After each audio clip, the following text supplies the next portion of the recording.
Oh, there's a pretty one, Ulysses.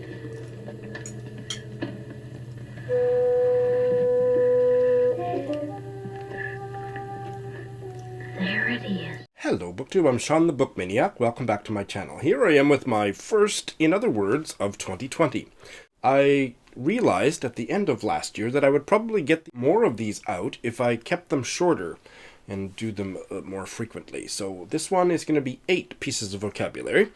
And this vocabulary is from 4 books that I'm currently reading, all of which I started on New Year's Day. So 2 each.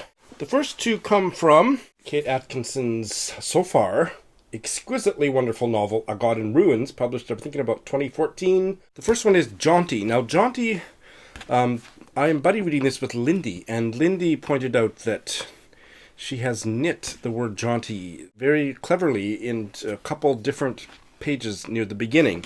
But I noticed it very early in the novel when the protagonist Teddy, who at this time is maybe 11, 12 years old, and his eccentric aunt are talking. Because when she sings Alouette, gentile Alouette, he hears the word jaunty. Now, that was a French language song familiar to me in my Western Canadian childhood, and I don't think that I heard the word jaunty, but I certainly didn't hear genteel. So there's a bit of a wordplay there, but the fact that he hears jaunty when in fact the French word is genteel is, Kate Atkinson knows what she's doing, because those 2 words are etymologically connected. Jaunty, as most of you probably know, means having or expressing a lively, cheerful, and self-confident manner. Elegant, stylish. It's not a word that I have ever used or has been kind of in my circles. In fact, I usually hear it referred to as almost like the same meaning as feisty, but the dictionary definitions don't bear that out. So it was a word that I was used to using or hearing to refer to an elderly person who was lively. It came into English in the mid-17th century from French, gentile. Gentile in French means nice, pleasing, going back to the Old French noble. The same French word was anglicized as genteel around the same time. So let's go to the word gentle. It also goes back to gentile, meaning well-born, of noble rank or family. Again, going back to the French, gentile, which goes back to Latin, gentilis, of the same family or clan, or in medieval Latin, of noble or good birth. So to make a long story short, that goes back to the Proto-Indo-European root, gene. So we'll get to gene in a minute. But you can see the obvious evolution that jaunty originally meant in English well-bred or genteel, and that in both French and Latin and in the Proto-Indo-European root meant somebody of noble rank, of a particular clan, and so on. So that etymological evolution is clear. The Proto-Indo-European root, meaning to give birth or to beget, anything to do with procreation, familial, or tribal groups, that's where we get Jews and Gentiles.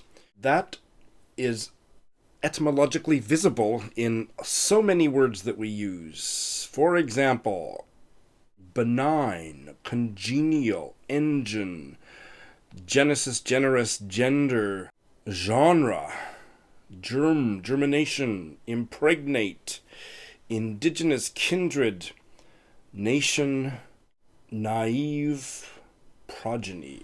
Okay. The next one was just fun. It's not a common word, but it's a word I think we should reintroduce and start using, all of us booktubers. We need to bring this word back, people. It's growlery. Teddy's father, who was also the father in Kate Atkinson's fantastic novel Life After Life, he has a growlery. So if you look growlery up, it was the term coined by Charles Dickens in Bleak House, 1853. So a growlery is a place to retreat to alone when you are in ill humor. The growlery, you can growl in private.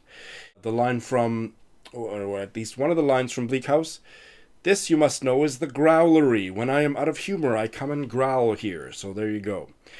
Another publication of around the same era says, A study or growlery is just as dear to a man's heart as a boudoir is to a woman's, and the master of the house deserves to have some corner which shall be his very own, whither he can retire when he wishes to read or work, or simply smoke and rest, or receive business visitors blissfully undisturbed by the rest of the household. So, just fabulous. Growl, the verb that we all know, came into English in the 1660s from the Middle English growlen, from the Old French growler, and is said to be Frankish in origin.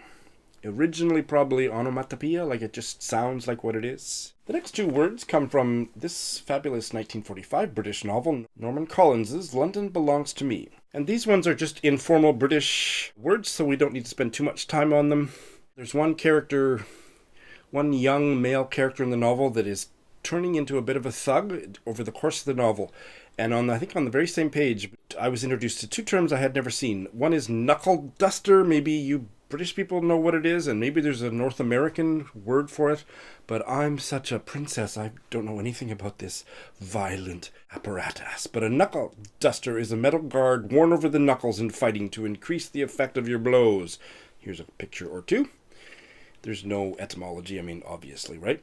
Cosh was another one on the same page, an informal British English noun and verb to refer to a thick, heavy stick or bar used as a weapon, more commonly known as a bludgeon. The verb is to hit somebody over the head with a cosh. Dates back to 1869. The origin is unknown. Oh, the violence. Probably the most delightful novel that I'm reading, and I'm reading a bunch of really awesome novels at the moment, is Barbara Pym's novel, Crampton Hodnett, and two from there. This one is really obscure, so I'm not going to spend too much time on it, but I think you're going to be interested in battel, or battels.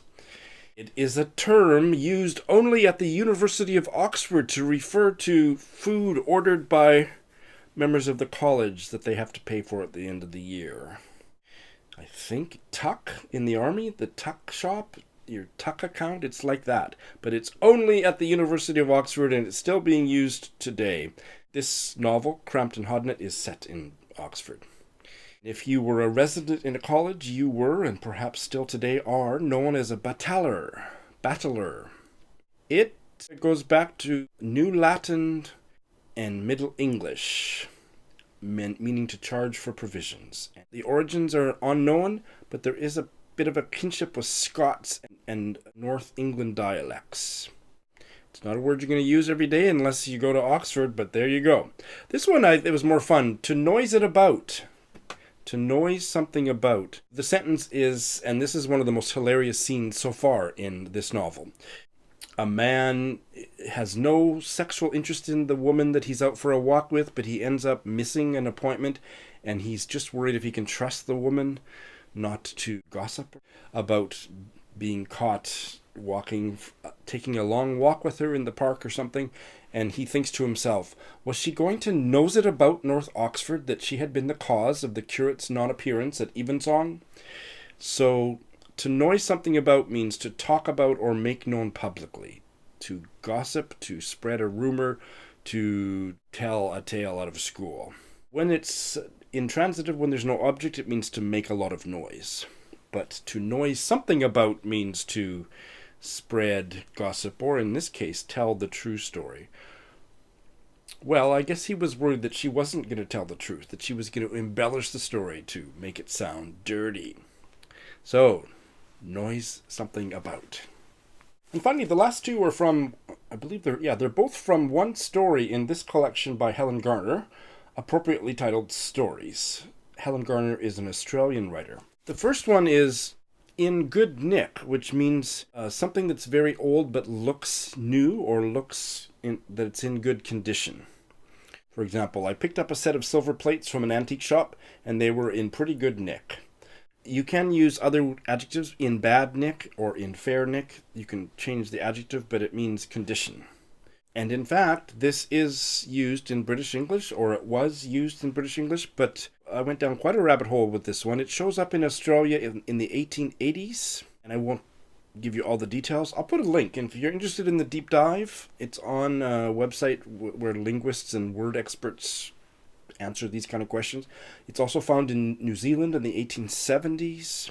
But the original meaning in British English of the noun nick is from 1824, according to the Oxford English Dictionary, and it means an instance of crossbreeding, especially one which produces offspring of high quality.